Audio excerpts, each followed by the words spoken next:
This is part 5 of Andrew Gallimore's alien information theory that he published in 2019. Um, with all this talk about information that dictates how your phenomenal world is, how it operates, it kind of reminds me of how there was that one example that Robert Temple gave, a personal example that he gave where he and his wife were working at a company in a certain building where they didn't allow dogs in the building, but somehow they got an exception for their little doggo. And some long story short, the doggo gets locked into a certain room, and the person who had uh, the keypad, the passcode for the to get through the door, left for the night, and the dog certainly would not have survived because of its own health issues. So they were in dire straits, as it were, to say the least. And for whatever reason, however it happened, um, Mr. Temple was able to somehow acquire the passcode to get through to open the doors so they could save their doggo.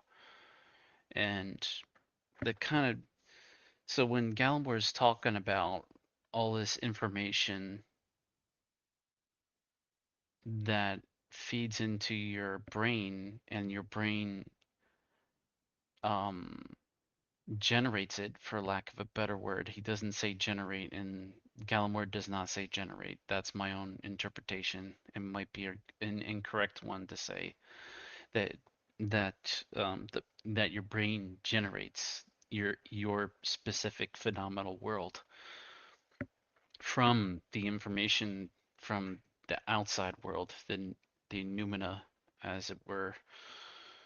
Um, it's kind of interesting how he was able to get that passcode without any knowledge of ever. He didn't know the passcode from before. He it was never told to him, as far as I'm aware. The person who had it apparently, mm, I guess, never gave it to him. Um, Somehow he was able to retrieve that bit of information from uh from the noumena, I guess, from the outside world, so that it would be um transcribed, as it were, into his phenomenal world, so that they could get to their doggo, and so the doggo wouldn't die of thirst since it had kidney issues or whatever it had. So it needed to be able to drink water every like 30 minutes or something. I forget the exact details. It's in uh, a new Science of Heaven that I read through already on the channel. I forget what part it's in, but anyway, I'm just rambling at this point. I just thought it was interesting how that happened. So maybe there is something to this way of describing um, our phenomenal worlds, I guess. But anyways, let's get to the text. We are on chapter 11, I believe. Quote, River run past Eve and Adams, from swerve of shore to bend of bay, brings us by a commodious, not vicious, vicus of recirculation back to Hoth Castle and environs. End quote. I don't know if I'm pronouncing that right. James Joyce. James Joyce is a poet, isn't he? I forget. It's been a while. Or a fictional uh, writer, perhaps. Um, Chapter 11, Information Flow Through the Hypergrid. Communicating with the vast array of alien intelligences inhabiting dimensions orthogonal to ours requires minimally the flow of information from those dimensions into your brain complex.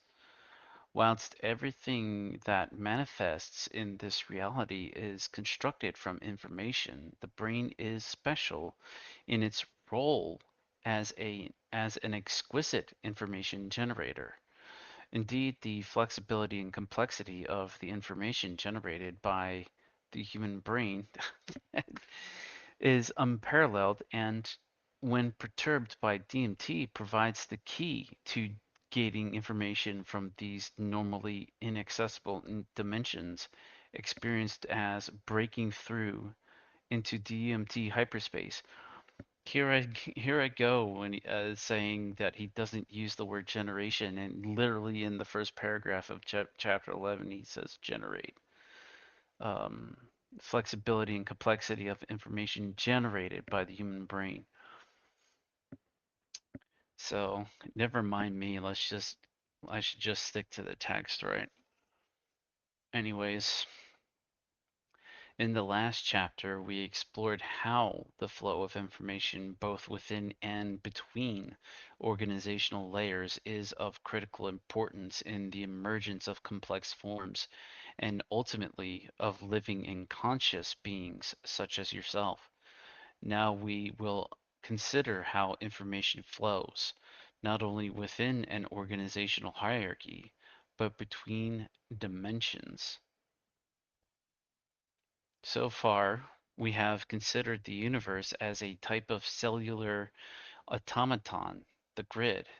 A three-dimensional cubic grid is the easiest to visualize since it corresponds most closely to how we view the world. However, we mustn't become too attached to the idea that there is a grid of cubic cells at the ground of reality, since this is inaccurate. In chapter 14, we'll discuss the true structure of the grid in much more detail. Our universe our universe grid is actually part of a higher dimensional structure which we will call the hypergrid, and it is the orthogonal dimensions of this hypergrid to which DMT gates access. Both the grid and the hypergrid, the former being a part of the latter, are generated by the code. This means that the author of the code, the other, exists in a place outside of the hypergrid. Holy cows. Ooh, baby. Imagine a 3D cubic cellular automaton and take a single 2D slice of cells, which itself forms a 2D automaton. Automaton. Yeah, I said that. In fact, the entire 3D automaton can be considered a stack of 2D slices, and each slice has the same kind of relationship to the 3D automaton as our grid has to the hypergrid. In that it is a lower dimensional slice of a higher dimensional structure. Likewise, every cell of a 2D slice is connected with to the 3D system, and in the same way, every cell of the grid is connected to hypergrid. We got the slices. It looks like that's one way to make it look like a Rubik's cube. Um, each 2D slice of the 3D cubic cellular automaton is itself an automaton that may or may not interact with the other slices. However, being structurally embedded in the higher dimensional system doesn't necessarily mean that information can flow freely from from the orthogonal dimensions of the hypergrid to the grid. In fact, under most circumstances, our dimensional slice of the hypergrid remains independent of it. Well, isn't that a shame? The grid is a structure that was generated from the code, which the express purpose, with the express purpose of allowing conscious living beings to eventually emerge independent of the hypergrid at large. Emerge from it? From the whole thing? Would that mean he would emerge to this other character? Um, I don't know if I'm understanding that correctly. Let me see here. It was generated with the express purpose of allowing conscious living beings to eventually emerge independent of the hypergrid, not just the grid at large. The grid is a slice of the hypergrid utilized as a computational device to cultivate, quote unquote, intelligences in a lower dimensional environment informationally detached from the hypergrid. However, this detachment is not irreversible, and mechanisms exist to gate the flow of information from the hypergrid to the grid. Since the entire grid is a slice of the hypergrid, your brain is a lower dimensional slice of a higher dimensional processor.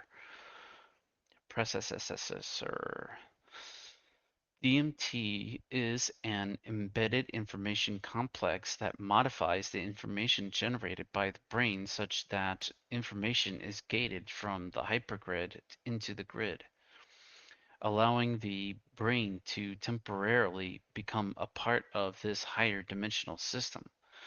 Again, the detailed mechanisms of and reasons for this will be explored at some length in later chapters. First, we need to consider how the flow of information between the dimensions of the hypergrid can be controlled, such that a lower dimensional slice can be reversibly isolated from the hypergrid to be utilized as a tool for cultivating emergent consciousness, conscious intelligences, rather. The traditional cellular automaton remains a useful way of thinking about the universe grid, and it's instructive to assume that the grid possesses the basic characteristics of such automata. An array of cells, each connected to a specific number of neighborhood cells, one. Two, each cell may occupy one of a finite number of discrete states. Three, with each click of time, a central cell updates its state based on the states of the neighborhood cells according to a transition rule set. The neighborhood of a central cell usually comprises the cells of an immediate vicinity, although in principle any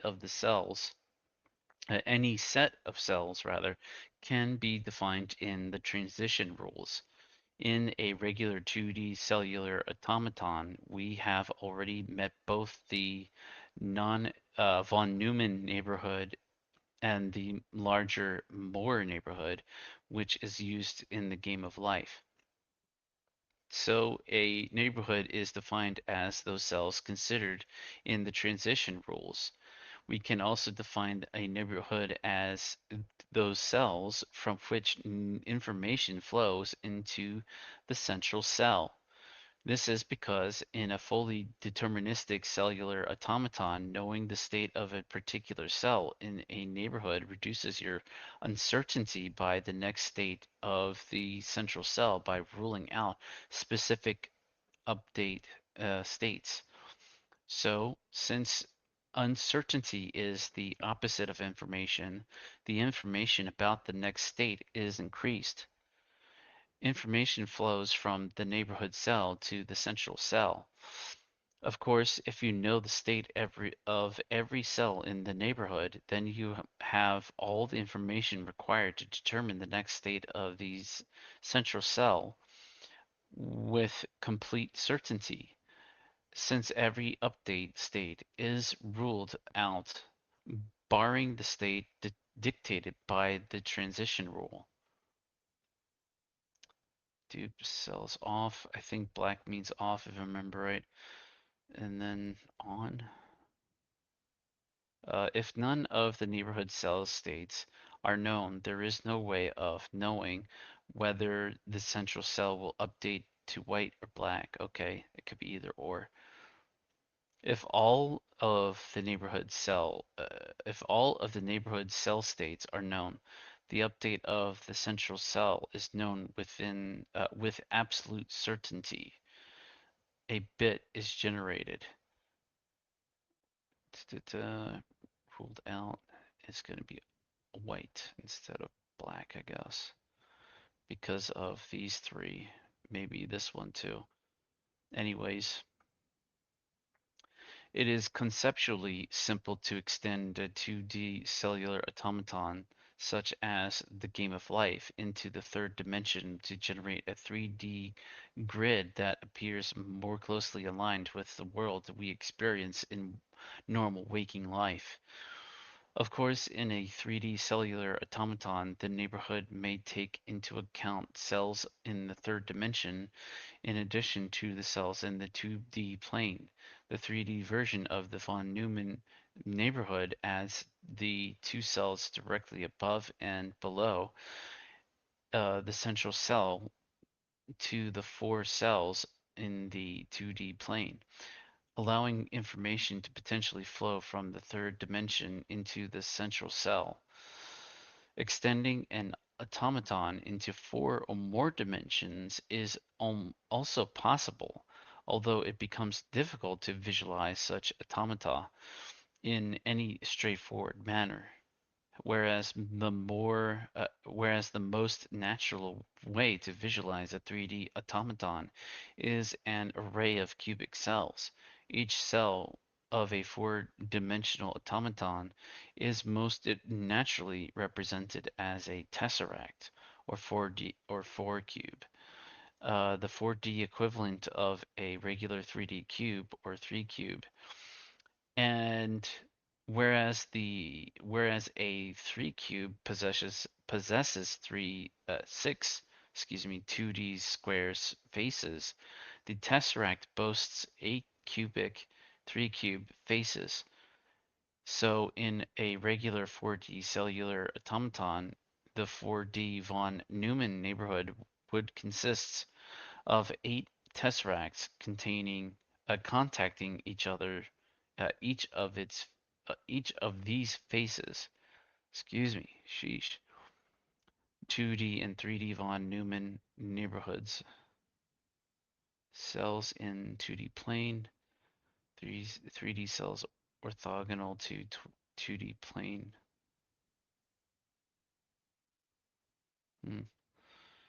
2D and this is 3D.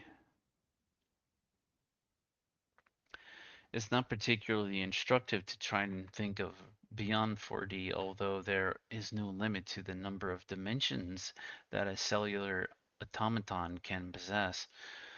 The important point is that each dimension is orthogonal to the others, meaning one can move in any of the individual dimensions independent of the others. Hmm. Specifying the position of any point in 3D space or any cell in a 3D cellular automaton requires precisely three independent numbers, one for each dimension. In our everyday 3D world, orthogonality is synonymous with the right angle, the perpendicular line. A one-dimensional line can be converted into a two-dimensional plane by extending a line perpendicular to it. This plane can itself be converted into a 3D space by extending another line at a right angle orthogonal to the other two. A fourth spatial dimension would be orthogonal, perpendicular to the other three, and it would be possible to move along the fourth dimension whilst remaining in the same position in the first three. And defining your location in a four-dimensional spatial world or the location of a cell in a four-dimensional automaton would require a four-number coordinate. Also, just as one can take a two-dimensional planar slice of a three-dimensional automaton, one can also take a 3D slice of a 4D automaton, or 3D or 4D slice of a 5D automaton, for example. Our universe grid is a lower dimensional slice of a much higher dimensional structure, the hypergrid. For simplicity, we'll assume the grid has only three spatial dimensions, yar matey. I don't know why I'm turning into a pirate. Guess I'm being incepted. But it's certainly possible it contains an additional dimensions that we are unable to detect. For a critter emergent on a two-dimensional cellular automaton, a third dimension orthogonal to the two dimensions of its world would be unimaginable. But for us 3D beings, it seems perfectly natural, whereas a four-dimensional grid is more difficult to envisage. This difficulty, however, is simply a consequence of our perspective as three-dimensional beings living in a 3D grid.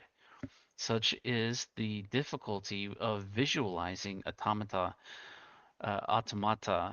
but above three dimensions. Purely for explanatory purposes, it will be helpful to reduce the dimensionality of the grid from three to two dimensions.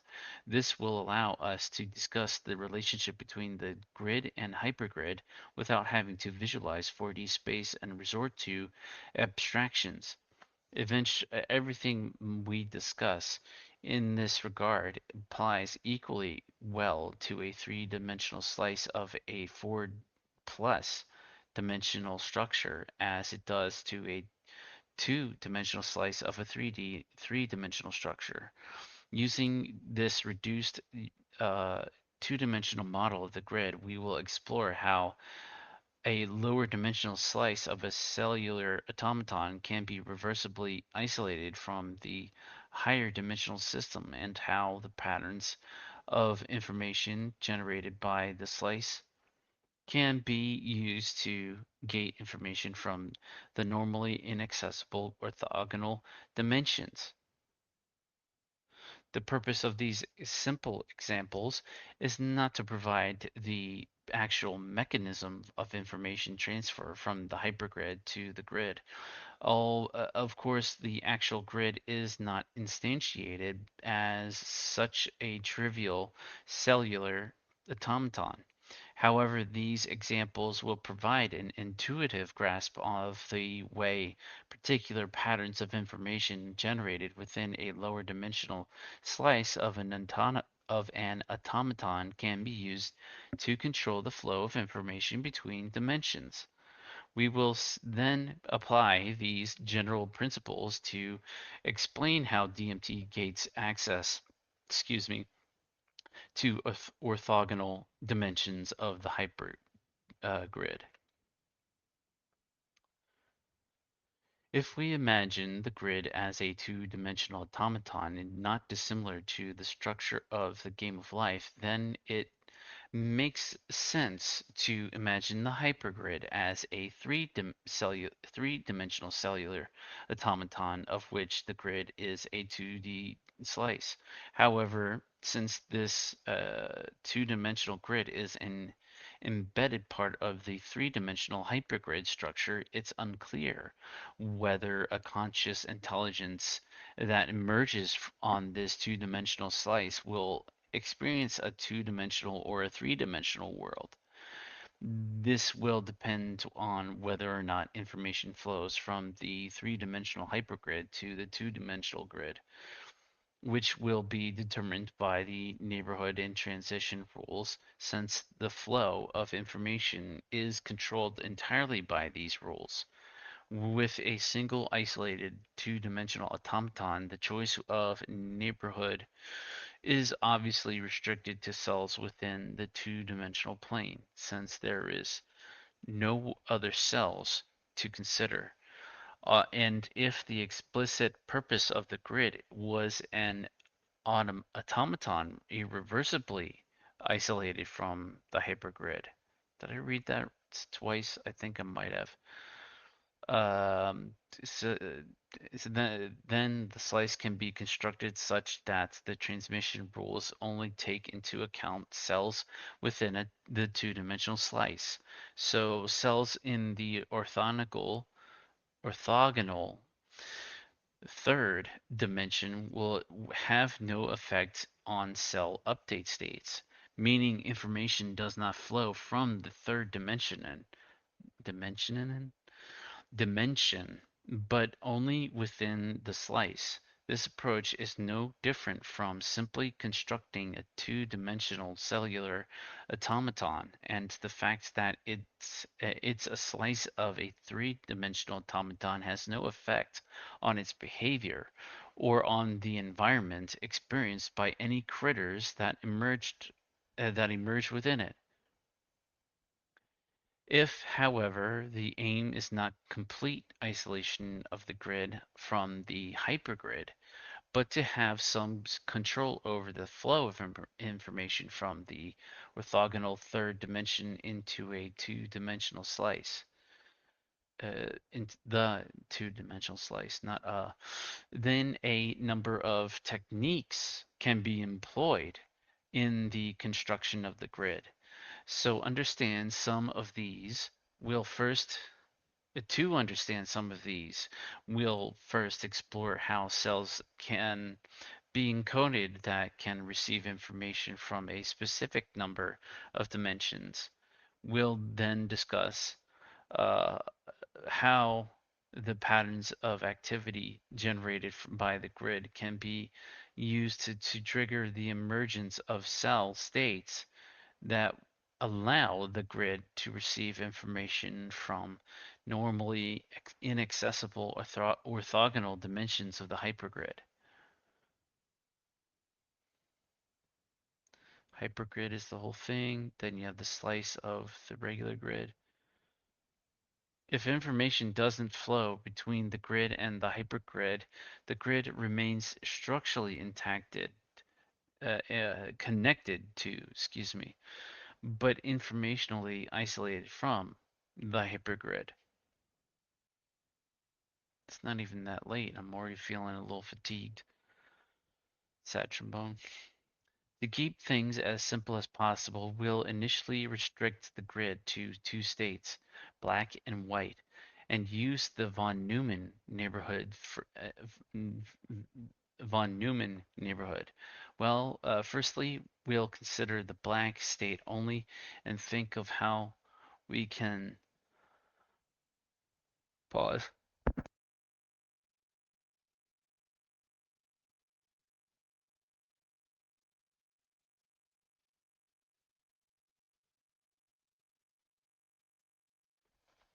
and think about how we can isolate cells in the black state from the third dimension, allowing cells in this state to only receive information from the two-dimensional grid. To construct a well-defined standard two-dimensional cellular automaton for each cell state, a rule must be defined for early possible neighborhood configuration. In the example below, for a cell in the black state, the transitions rule set must define how the cell updates for each von Neumann neighborhood configuration. Since there are 16 possible neighborhood configurations, we need to define 16 rules from the black state. The same applies to the white state.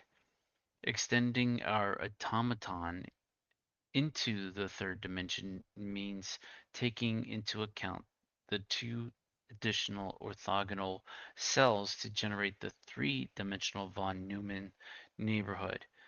Since there are four possible combinations of these cells, black dash black, white dash white, black dash white, or white dash black, uh, the number of possible neighborhood configurations expand by a factor of 4.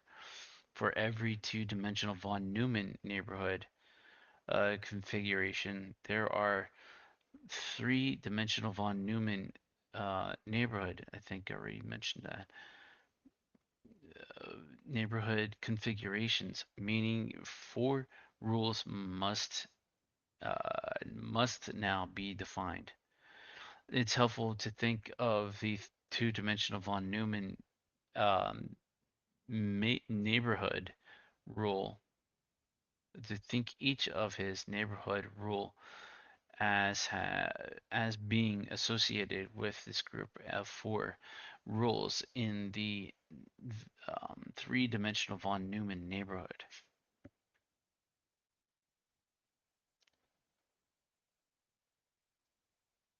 This changes into that, I guess. I have the foggiest idea about it.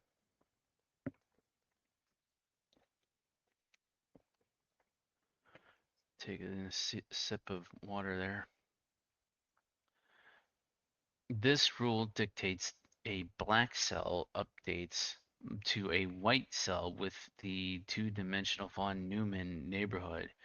In this particular configuration, the neighborhood cells are grayed out after the update, since since of their states will depend on their neighborhood. However, if we extend the transition rule to take into account the orthogonal cells, von Neumann, uh, three-dimensional von Neumann neighborhood, we now have four rules to specify. According to these rules, if precisely one of the orthogonal cells is black, then the central cell remains black until it ends. Oh, wait, that wasn't what it said. The cell remains black and when it updates, otherwise it becomes white. And this is what you mean by there. You get white from this and from this, but not all of them. And this one. Didn't quite catch that. Since the states of the orthogonal cells affect the update of a black cell, information flows from the third dimension into the grid. This means that as long as there are black cells represent present rather present, the grid is receiving information from all three dimensions of the hypergrid. If we want to prevent the flow of information from the third dimension of the hypergrid into grid cells back in the black state, we need to ensure that for every two-dimensional von Neumann neighborhood configuration, all four of associated three-dimensional von Neumann neighborhood rules generate from um, generate the same update of the central cell. End quote. Pause.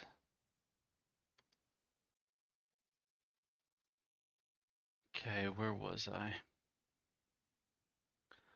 Got these cubies, these little cubies. In this second example below, we see the same four three-dimensional von Neumann neighborhood configurations. However, in this case, all four rules generate the same update, black to white. This means that in contrast to the first example, the states of the orthogonal cells have no effect on the update of the central cell. Knowing the states of the orthogonal cells doesn't reduce the uncertainty about the next state of the central cell, meaning no information flows from the orthogonal cells to the central cell. We can say that for this particular two-dimensional von Neumann neighborhood configuration, the central cell is insensitive to the orthogonal third dimension cells. Hmm. From black, the central cell in here, to white. But why are these gray and not black? I don't know. No matter which way, I guess um, the point is not the gray, it's that it's from black to white. Each of the three-dimensional von Neumann rules generates the same central cell update, effectively collapsing the four three-dimensional rules into a single two-dimensional rule. Since the states of the orthogonal cells have no effect. Of course, this only applies to this particular neighborhood configuration. If we want to completely isolate all cells in the black state from the hypergrid to block the flow of information from the third dimension, we need to ensure that each of the 16 possible two-dimensional von Neumann neighborhood configurations is insensitive to the orthogonal cells. Excuse me. That is, we need to construct the rule set such that for each two-dimensional von Neumann neighborhood configuration, each of the four associated three-dimensional von Neumann neighborhood rules generates the same update. We can then say that the black state is insensitive to the third dimension. If we want to completely isolate the two-dimensional grid from the hypergrid, we must construct tr the transition rules from such that the white state, in addition to the black state, is also insensitive to the third dimension. This means that no matter the state of the cell, the state of a cell, it can never receive information from the orthogonal third dimension, and the two-dimensional grid will always remain isolated from the hypergrid. As far as any emergent critters on the grid are concerned, the two-dimensional space of the grid is all that exists. We can create a slightly more complex grid by increasing the number of states from 2 to 3, black, white, and blue. And we'll assume that both black and white states are insensitive to the third dimension of the hypergrid. We will call cell states that can only receive information from two of the three dimensions of the hypergrid 2-I states, I for input, so two input states. In contrast, let's assume that the blue state is not insensitive to the orthogonal dimension, meaning blue cells can receive information from all three dimensions, 3-I states. What do they call that? What was it, a comet? 3-I atlas? 3-I states? I don't know. That's neither here nor there. In the example on the following page, a blue cell will become white if precisely one of the orthogonal cells is black, but will remain blue otherwise. Since the update of blue cells depends on the configuration of the orthogonal cells, they will allow the two-dimensional grid to receive information from the orthogonal third dimension. Of course, in this overtly simplistic example, a 3-I blue cell immediately loses its ability to receive information from the third dimension by transitioning to a 2-I two input white cell. However, this is simply a consequence of using such trivial three-state automaton. More sophisticated automaton structures will enable far greater flexibility in the encoding of states to be sensitive to any particular number of dimensions. The actual grid, in contrast to our highly sophisticated, highly simplified, excuse me, exact opposite, the highly simplified model is a three-dimensional slice of a much higher dimensional hypergrid. However, in an analogous manner, cell states can be encoded in the grid that receive information beyond the three usual spatial dimensions. We'll refer to these as 4 plus input states. I guess that's blue. You got black and white.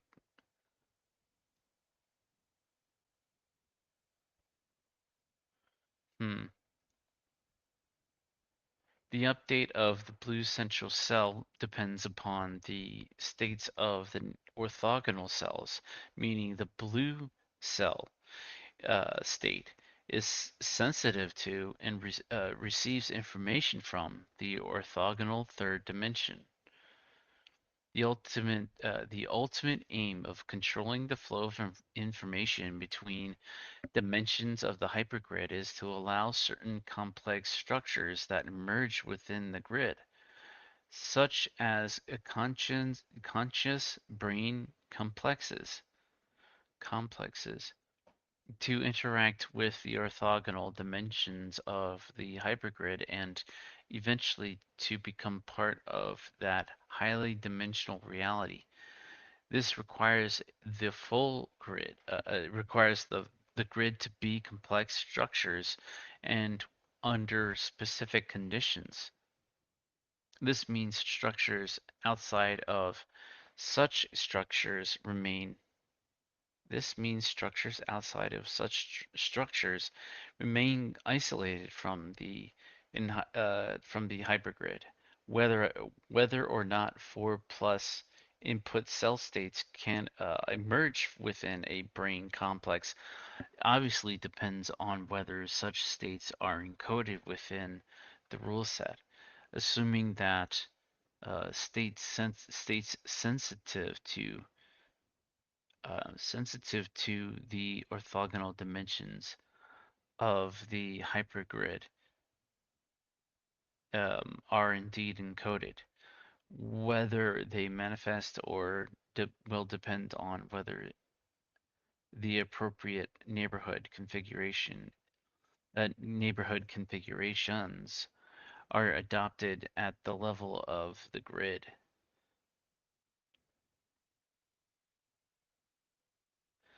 In the last chapter, we discussed how information can flow downwards through an organizational hierarchy, affecting the behavior of structures at a much lower level by selecting from a space of possibilities.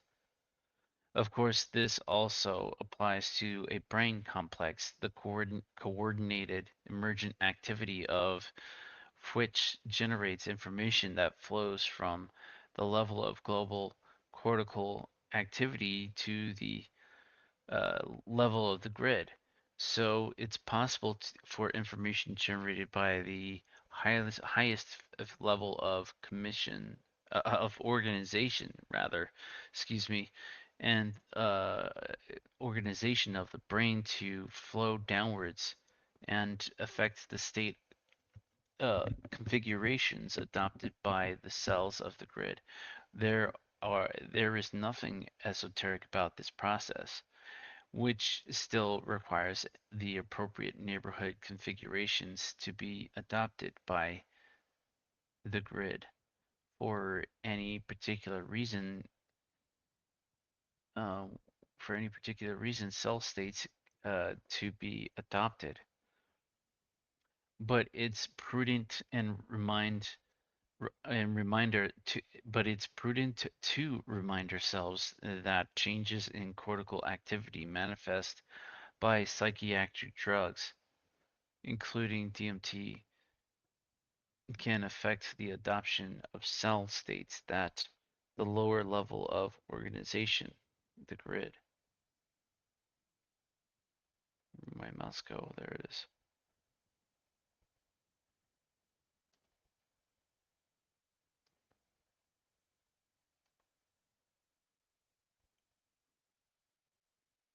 Pause.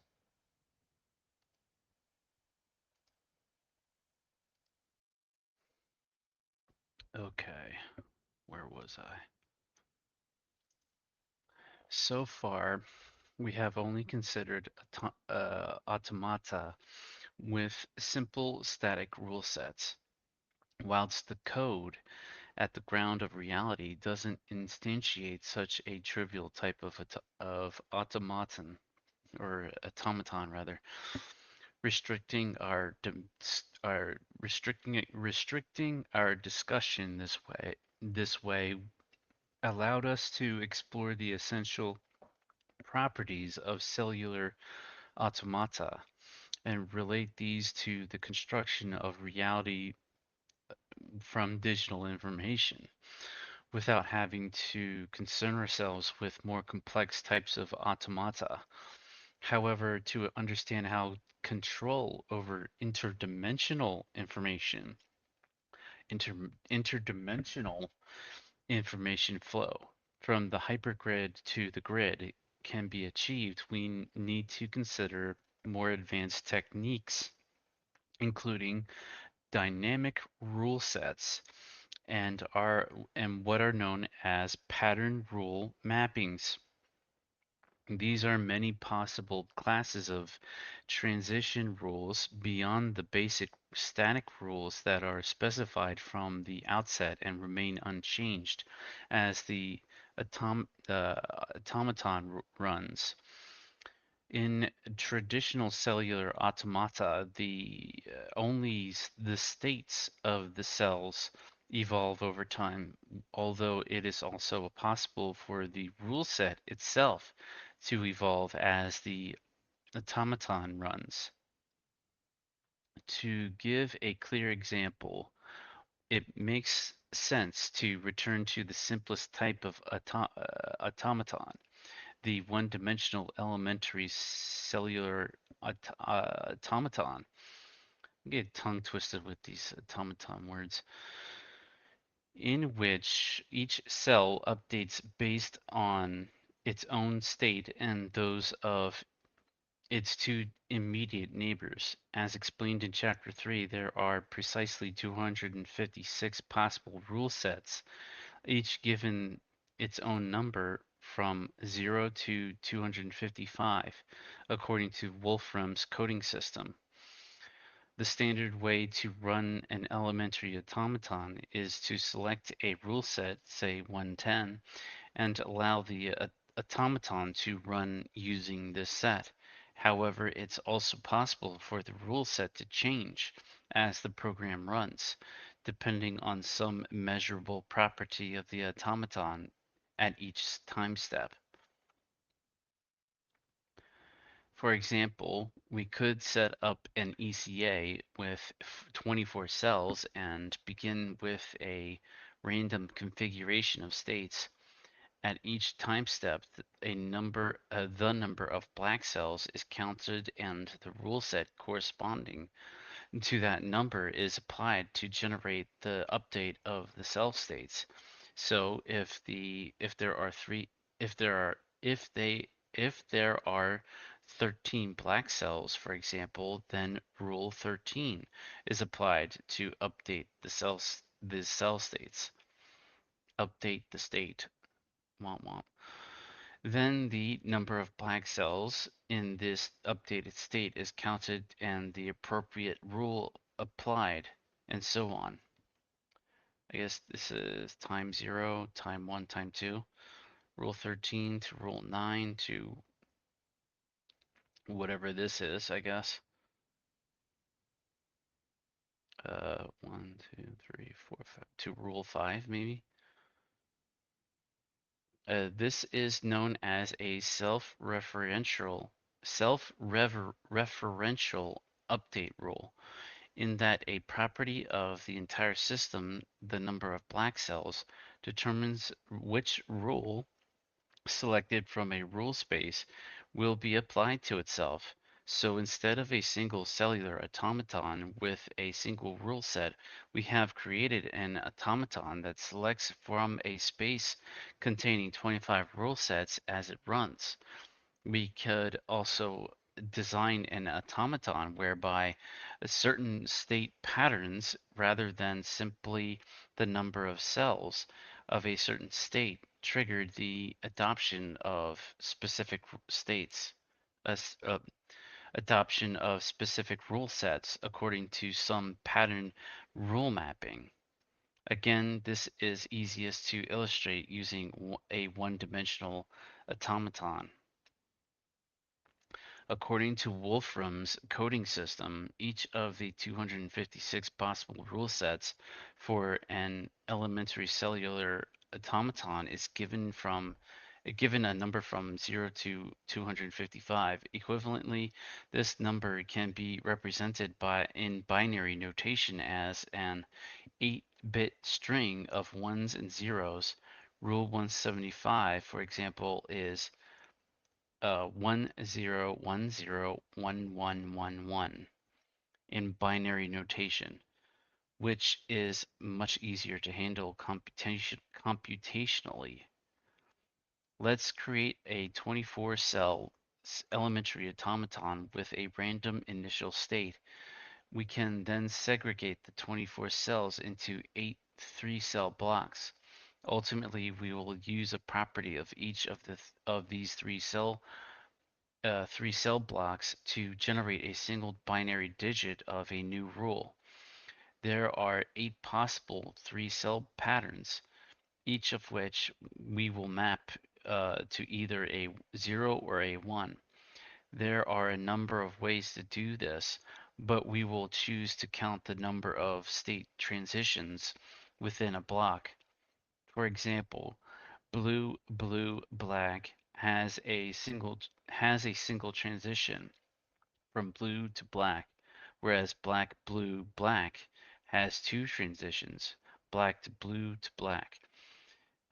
If there is precisely one transition, then we'll map the block to 1. Otherwise, it maps to 0. So black, black, black is 0. Black, blue is 1. Black, blue, black is 0. What? Oh, if precisely 1, otherwise it maps to 0. So 0 transition is 0. 1 transition is 1, etc. So overall, the 24 set pattern maps to an 8-bit binary string, one of the 256 ECA rules. When we then apply this rule to the automaton and repeat, this rule 211, 110111, etc. So at every time step, the pattern generated by the automaton is used to generate the rules used to generate the rule used in the next time step. As the cell states of the automaton update, so does the rule set used to perform the update. Of course, using a 3-cell pattern to generate the rule is arbitrary, and particularly in larger and higher dimensional automata, a vast but finite choice of possible patterns and ways of mapping these patterns to the rule space with will present itself. I said that right? But finite choice A vast but finite choice of possible patterns and ways of mapping these patterns to the rule space will present itself. I'm, you know, I thought he was going to get more into the DMT uh, hyperspace realms, and he's talking about these cells and grids and uh, transitions and mappings and like that's all good, sir, but it's more or less over my head. Hopefully you can tie it back in somehow. Um, Obviously you have to some degree. In this example, we used all of the cell states grouped in 3-cell patterns of the 24-cell automaton to generate the 8-bit update rule, which was then used by all 24 cells. However, it is also possible for patterns generated by a specific number of cells as opposed to all of the cells to be selectively mapped to a rule set. This generates what is known as a non-uniform cellular automaton. Since the rule set is not uniform across the grid, cells within the pattern use the rule set they are mapped to, whereas the cells outside the pattern use the original rule set. There is no limit to the number of pattern rule mappings that can be encoded, although care must be taken to consider how clashes between patterns when a cell is part of more than one pattern at a single time point will be handled. So in summary, using pattern rule mappings, the rule sets governing the update of a cellular automaton can vary over both time and space, dependent on the patterns of activity generated by the automaton. If a mapping generates cell states sensitive to more dimensions than states reachable using the original rule set, then the mapping provides a mechanism for gating the flow of information from those higher dimensions into localized regions of the automaton. Okay, that sort of ties in where the DMT is these hyperspace realms are gated from the normal waking state of our phenomenal worlds, if I'm understanding this correctly.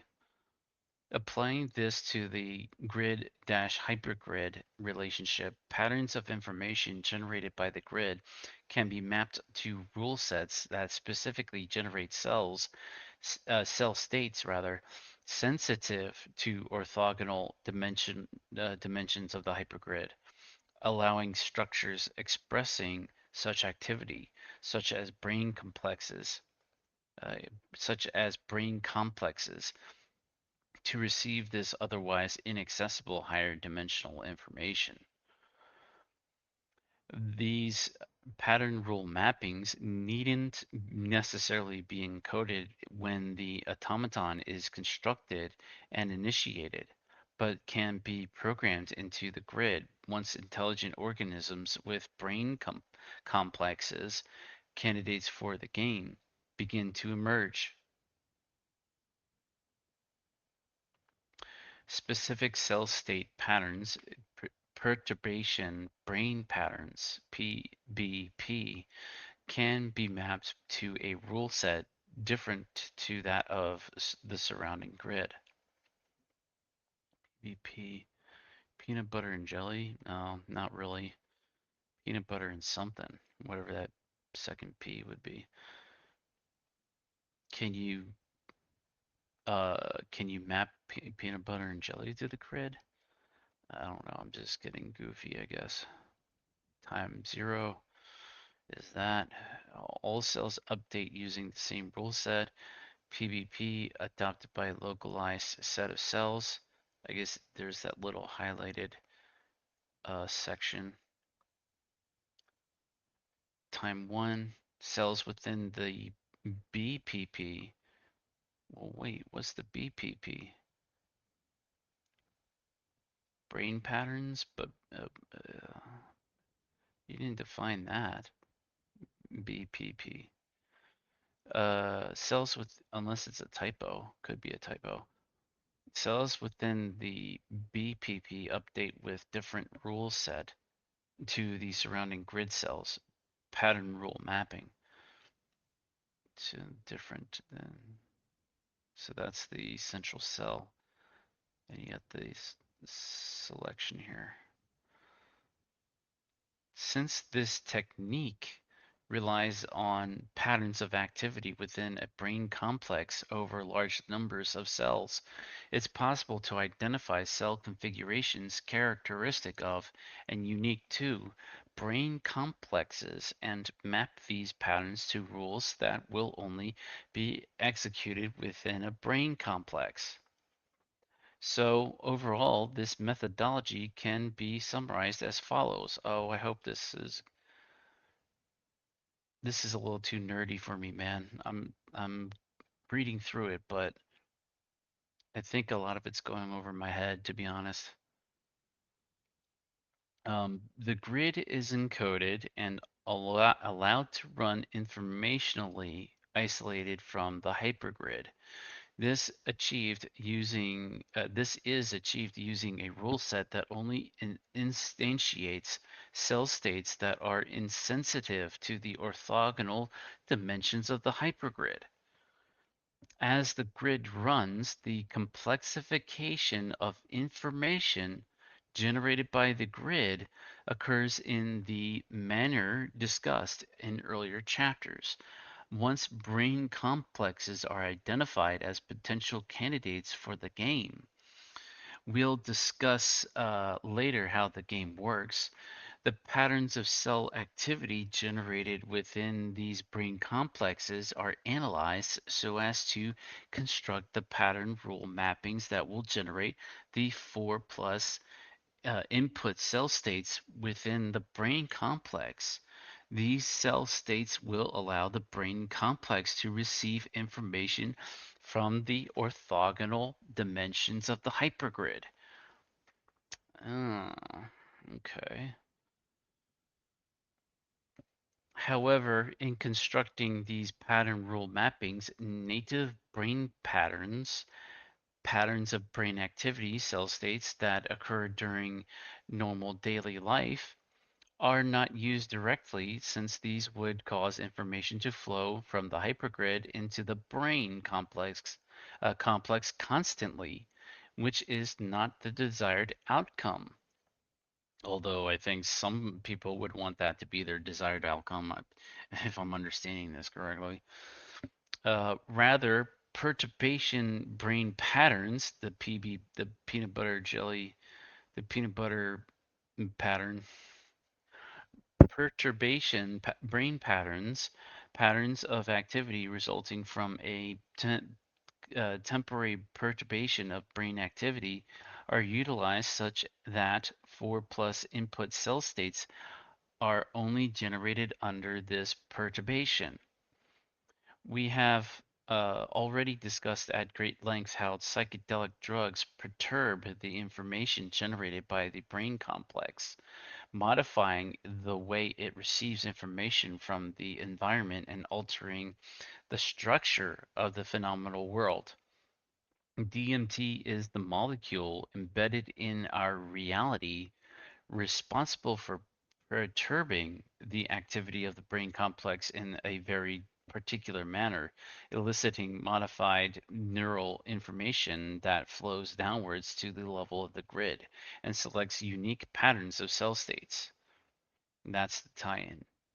These are the brain perturbation patterns that have been mapped to a rule set, engendering 4 plus input cell states, thus getting the flow of information from the normally inaccessible dimensions of the hypergrid into the brain. This is the key to, to entry into hyperspace. There you go. It is the key. So all this, nerd talk is not for nothing. Holy cows, what is this thing? Brain activity perturbed by DMT generates perturbation brain patterns. I guess that's what this is, perhaps. Uh, Perturbation brain pattern mapped to rule set generating 4+ input states. Yeah, unless it goes up, uh, and that's like the end result. I could I could sort of see that being the case, or well, the DMT molecule perturbs the brain, which then causes this to happen, I guess. And this is what this um, image graph here is is displaying, I guess. Bzz, beep boop. I guess we're on to chapter 12. Yeah. How are we doing on time? We're doing pretty good. Yeah, another Terence McKenna quote. Quote, "The universe is a puzzle. Life is a problem to be solved. It's a conundrum. It's not what it appears to be. There are doors, there are locks and keys, there are levels, and if you get it right, somehow it it will give way to something extremely unexpected." End quote, Terence McKenna. I guess that's my attempt at his voice for the night. That's a lot of DMT molecules, if I'm understanding this correctly. Chapter 12, DMT and the hyperdimensional brain complex. Ooh, baby. Holy interdimensional cows. All forms emergent on the grid of our universe are unified by their fundamental nature as information complexes, structures built from information itself, instantiated by the cell states from which the grid is constructed.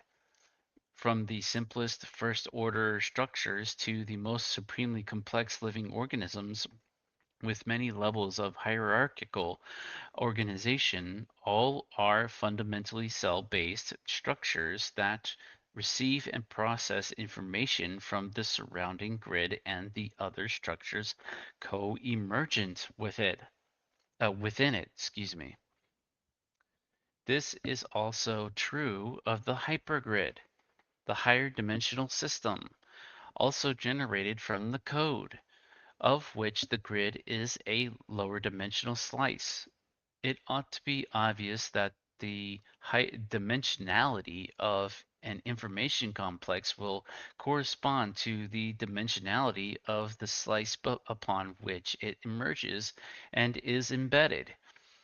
Entering the DMT space means confronting a world that is not only startling, complex, bizarre, and teeming with apparent hyper intelligent, quote unquote, living beings, but which is entirely impossible. Well, didn't you just explain how it was possible? How are you saying it's impossible? Indeed, these worlds are impossible from the perspective of a conscious being that emerged in a lower dimensional reality.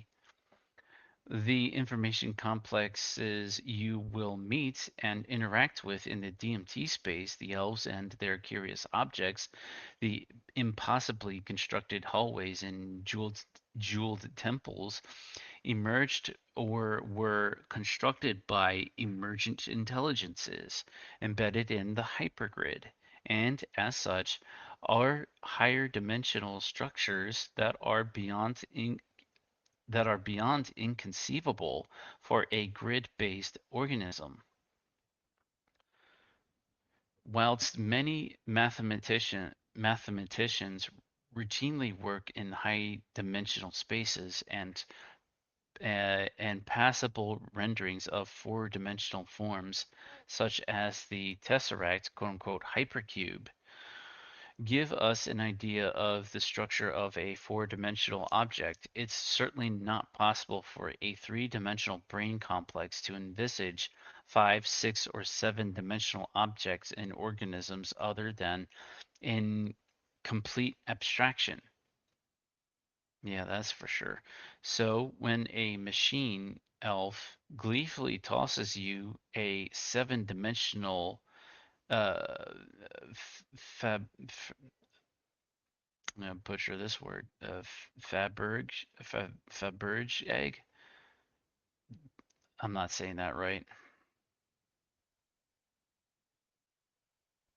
Fabergé egg. I mean, there's an accent on the E, but Fabergé egg, Fabergé. Let's go with that. Fabergé egg across a nine-dimensional room. It's thoroughly confounding. Yeah, I'll say. I wouldn't know about that. Whether you are immersed in the mundanities of your regular life in this universe or dancing with uh Rob oh geez Brob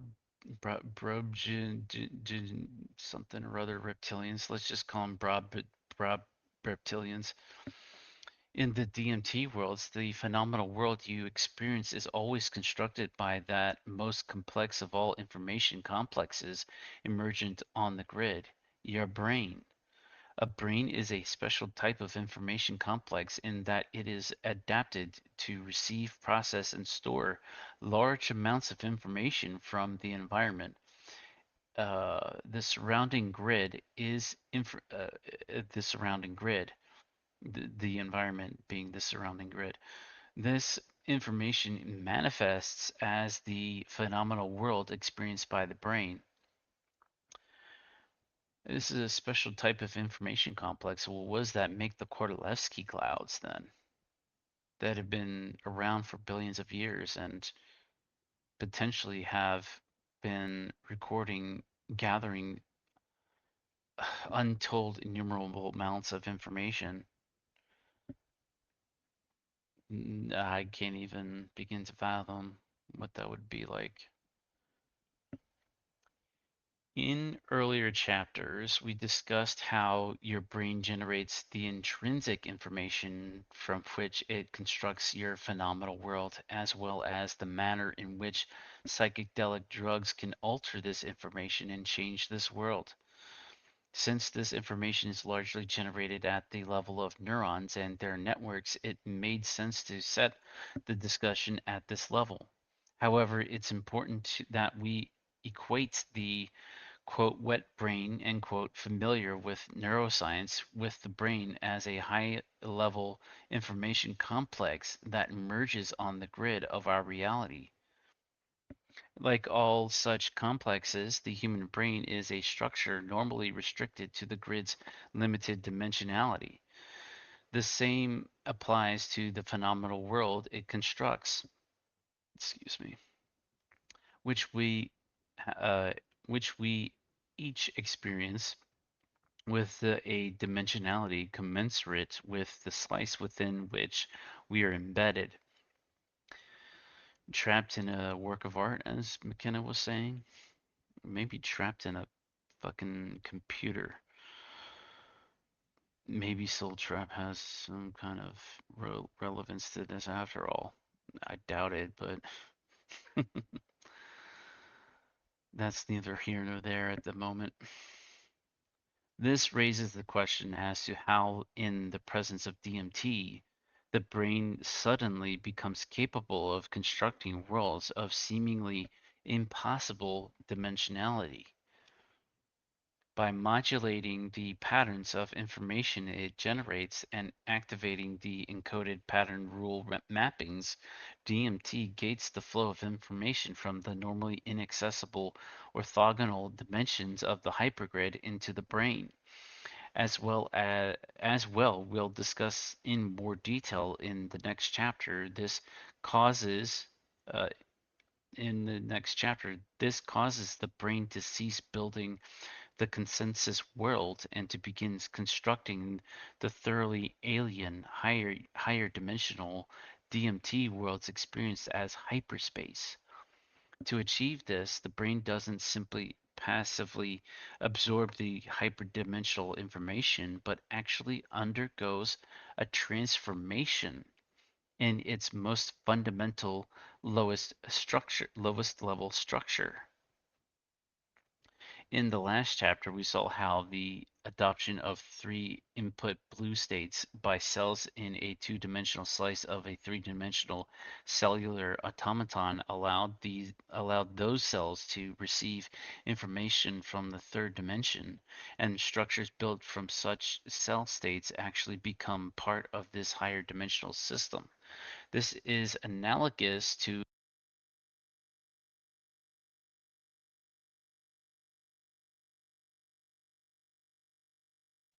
headset turned off. I mean, we're doing so well, and then bam, where was I? This is analogous to the process by which the brain is transformed in the presence of DMT. Did I skip part of a sentence? I feel like I skipped something. Cellular automaton allowed those cells to receive information from the third dimension, and structures built from such cell states actually become part of this higher dimensional system. This is analogous to the process by which the brain is transformed in the presence of DMT. The brain is restructured rather at its most fundamental level. All forms are constantly emerging, and in the normal waking state, the brain emerges from the level of the grid, from information instantiated by cell states that receive information only from the limited dimensions of the grid.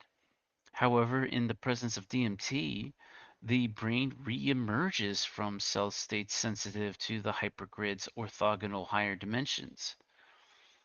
The brain is transformed into a higher dimensional processor within the hypergrid.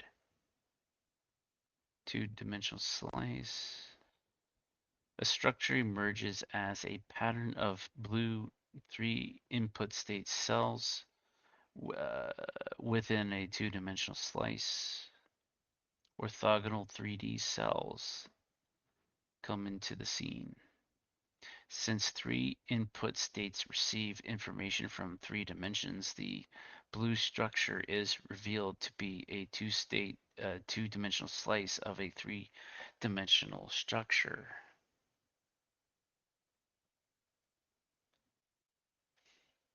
Man, all these cubes and everything makes me think of Tetris.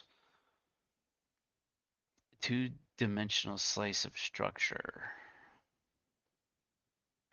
3D structure. Oh man, what in the world? Information received from orthogonal dimensions of the hypergrid. Bzzz. I don't know what these information received from the grid. I guess it's lateral, where this is vertical grid slice. I don't know what this is doing. He's going way low. In the presence of DMT, the brain begins receiving information from normally inaccessible orthogonal dimensions of the hypergrid, revealing itself to be a lower dimensional slice of a higher dimensional information generator and processor. You know, all this talk of grid this, grid that, this reminds me of Tron. Wasn't that like a freaking grid? So they're just basically having a movies, I think it was more than one Tron movie, of basically a DMT trip. I never watched the movies, to be honest. I don't really watch movies all that more these days, so I could care less. Take that as you will.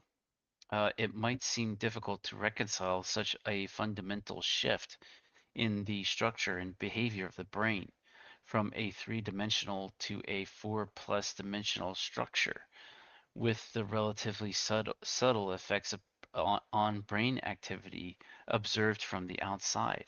However, it's useful to remind ourselves that the information generated by the brain, by the integrated areas of the cortex forming a T state, has the special property of subjectivity. The information is experienced as the phenomenal world. Furthermore, the brain itself is constructed from this information, as well as the information generated at all levels of the organizational hierarchy. As DMT floods the brain, the profound changes that occur in the information it generates are observed from a completely unique subjective perspective.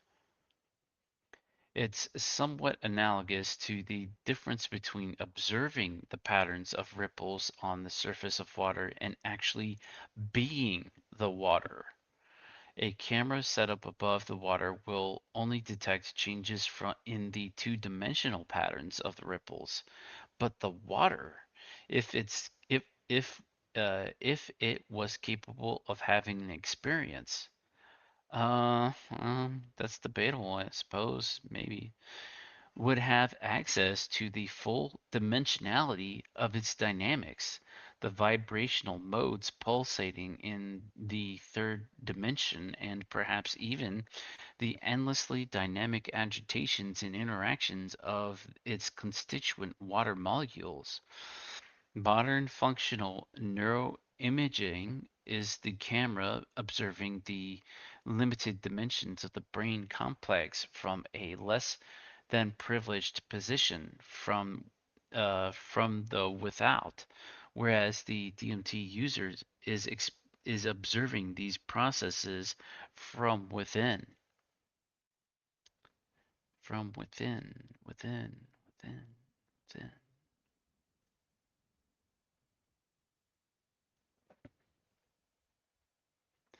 How about an orange? Information is generated at every level of an organizational hierarchy from the grid upwards. In the normal waking state, the individual's phenomenal world, the information generated by the brain experienced subjectively is constructed almost entirely from high level information generated by global cortical activity from the integrated activity to large numbers of neurons within an active T state. The thalamocortical system seems to sit at just the right level of organization for encoding information about the gross patterns of information that emerge in the environment and thus it makes sense that the phenomenal world is constructed using information generated at this level of the hierarchy.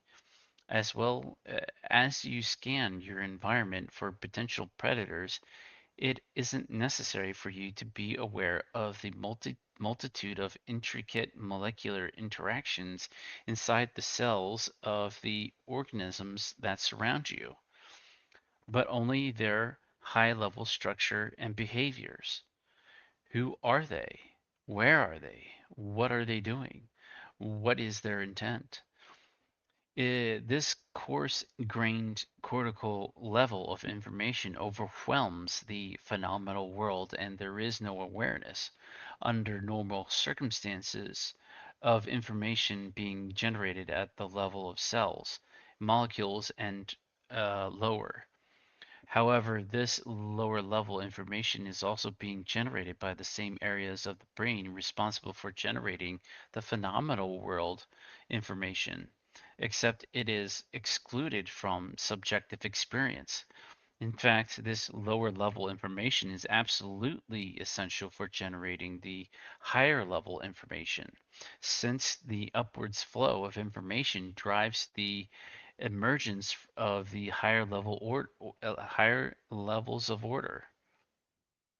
However, during the DMT state, when information begins to flow from the normally inaccessible dimensions of the hypergrid, there is an expansion of this awareness from the cortical level downwards through the hierarchy of the level of the hypergrid, hyper in brackets there.